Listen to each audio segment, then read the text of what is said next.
안녕하세요. 강남 YK병원 신경외과 전문의 공성주 원장입니다.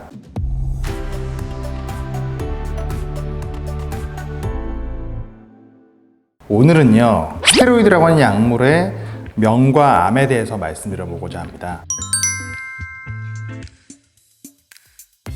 제목도 그렇고 내용도 다소 논란의 소지가 있을 수 있겠지만 이 약물이 가지고 있는 성격이라든지 기능, 장단점에 대해서 있는 그대로 말씀드려 볼게요.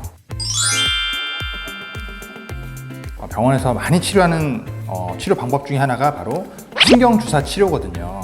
이 약물이 소염작용이 있단 말이에요. 그래서 신경근 또는 우지, 내측지 이런 관절 또는 꼬리뼈 쪽에 약물을 투여해서 이제 통증을 줄이는 건데, 물리적으로 압박도 돼 있지만 그 주변에서 신경이 눌려서 붓고 염증이 일어나요. 이런 경우는 아프겠죠. 이런 경우에 이제 이 약물을 투여를 해서 소염작용을 일으켜서 염증을 가라앉히고 신경 붓기를 가라앉히고 그리고 신경막을 좀 안정화시켜서 통증을 조절할 수 있어요. 스테로이드라고 하는 약물은요, 사실 우리 몸에서 나오는 호르몬의 일종입니다. 이 약물 자체가 강한 소염작용이 있어서 통증을 조절하는데 굉장히 효율적이에요. 문제는 이 스테로이드를 많이 사용하거나 장기간 사용을 하시게 되면 뼈의 밀도가 낮아지는 건 사실이에요. 골밀도 검사해 보시면 그 수치가 점점 떨어질 수 있어요. 그래서 결국 골다공증이 오는 경우도 있고, 골다공증으로 인해서 2차적인 골절이 발생하는 경우도 생길 수 있습니다. 두 번째, 고관절에 괴사가 일어날 수 있어요. 그래서 고관절 괴사가 있는 분들 이렇게 이야기 들어보면 예전에 제가 주사 치료를 좀 많이 받았어요. 부위가 어딘지는 모르지만 주사 치료를 많이 받았다, 이런 분들 보면 원인으로 지금 지목되는 약물 중에 하나가 이 스테로이드입니다.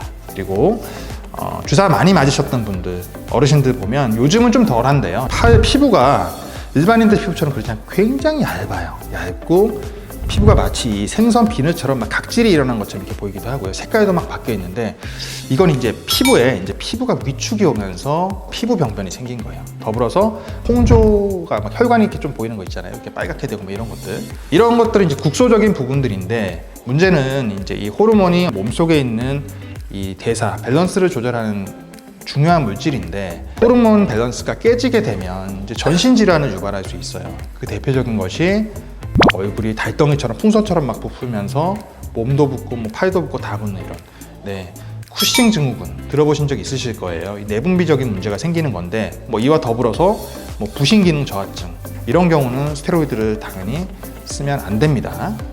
그리고 마지막, 당뇨 환자들 제일 중요한 게 뭐예요? 매일마다 당 체크하셔서 당 수치를 일정하게 유지하고 떨구는 거잖아요. 근데 이제 스테로이드를 사용하게 되면 이 당 수치가 올라갑니다. 근데 수치가 계속 올라가면 뭐가 문제가 되죠? 당 조절이 안 되면 다른 장기에 여러 가지 합병증을 일으키거든요. 그래서 결국 당뇨 조절이 안 되고 또 여러 장기가 망가지게 되면 이 치료를 하려다가 오히려 병을 얻는 경우가 생길 수밖에 없습니다. 분명 좋은 약은 맞습니다. 한 번 쓴다고 이게 다 발생하는 건 아니에요. 하지만 장기적으로 쓰거나 또 반복적으로 쓰는 것들에 대해서는 반드시 주의를 기울이시고, 환자 본인도 내가 스테로이드 주사를 맞고 있는지 아닌지를 정확하게 파악하고 있으셔야 돼요.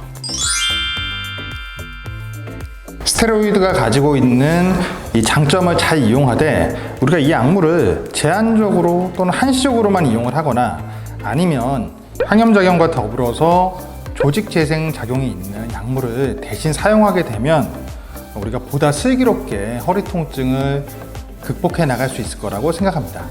다 같이 화이팅 하시죠. 지금까지 우문공답이었습니다. 감사합니다.